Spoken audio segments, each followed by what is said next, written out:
আমাদের ৮ যোগ ৫ গুণ ৪ বিয়োগ বন্ধনীর ভিতর ৬ যোগ ১০ ভাগ ২ যোগ ৪৪ কে সরলীকরণ করতে হবে। যখনই তুমি কোনো রাশিতে এই বন্ধনী বা ব্র্যাকেট যোগ বিয়োগ গুণ ভাগ ইত্যাদি দেখতে পাবে, মনে রাখবে এক্ষেত্রে তোমাকে সমাধানের ক্রমধারা বা অর্ডার অফ অপারেশন মেনে চলতে হবে।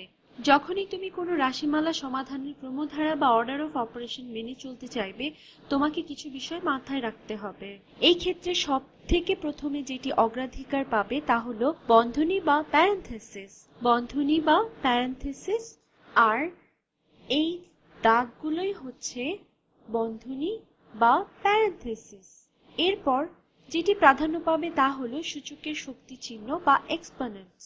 যদিও এটি এই অঙ্কে নেই, তারপরও চলো আমরা লিখি, ভবিষ্যতে প্রয়োজন হতে পারে।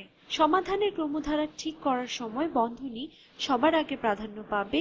এরপর কত দ্রুত হিসাব করা সম্ভব তার অধক্রমে আমাদের প্রাধান্য নির্ধারণ করতে হবে। এখানে দ্রুত বলতে বোঝাচ্ছে কত তাড়াতাড়ি এটি বৃদ্ধি পায়। যখন আমি কোনো কিছুতে শক্তি চিহ্ন বা এক্সপোনেন্ট দেব, তা অনেক দ্রুত বৃদ্ধি বা হ্রাস পাবে। শক্তি চিহ্নের পর যেটি প্রাধান্য পাবে তা হলো গুণ, গুণ এবং ভাগ। কেননা শক্তি চিহ্নের পরপরই গুণ এবং ভাগ দ্বারা অনেক দ্রুত গতিতে কোনো কিছু বৃদ্ধি বা হ্রাস করা যায়, এবং সবশেষে আসবে যোগ এবং বিয়োগ। সুতরাং সবার নিচের এটি সবচেয়ে ধীর গতির ক্রিয়া পদ্ধতি, তার উপরের এটি আগের থেকে কিছুটা দ্রুত গতির ক্রিয়া পদ্ধতি, তার উপরের এটি সবচেয়ে দ্রুত গতির ক্রিয়া পদ্ধতি, এবং সবশেষে বন্ধনী যার অগ্রাধিকার সবচেয়ে বেশি। তাহলে চলো রাশিটি আবার লিখি।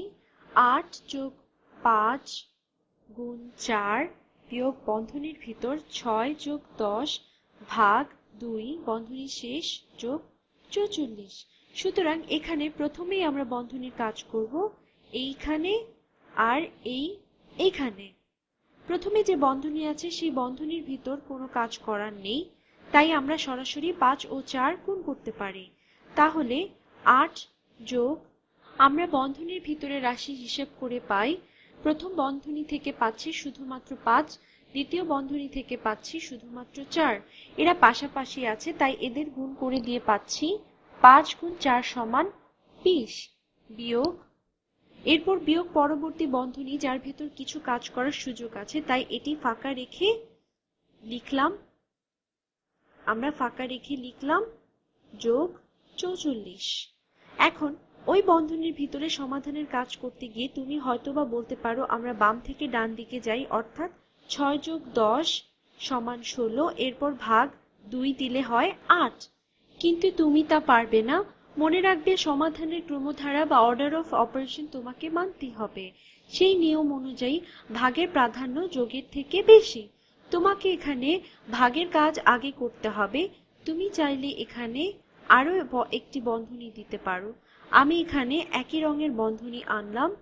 এটি ভাগের কাজ প্রথমে করার প্রতি গুরুত্ব দিচ্ছে।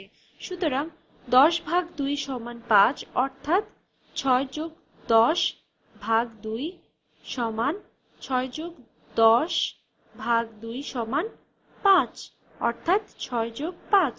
আমাদের এখনো বন্ধনীর কাজ বাকি আছে।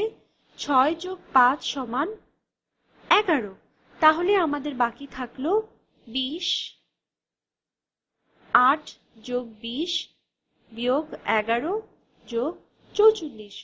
সুতরাং আমরা এখন এই প্যারায় চলে এসেছি যেখানে আমরা বাম থেকে ডানে সমাধান করতে পারি। অতএব ৮ যোগ ২০ সমান ২৮ বিয়োগ ১১ যোগ ৪৪। এখন ২৮ বিয়োগ ১১ হলো ১৭, তার সাথে যোগ ৪৪। তাহলে আমরা জানি ৭ যোগ ৪৪ সমান ৫১, তাই এটি হয়ে যাবে ৬১।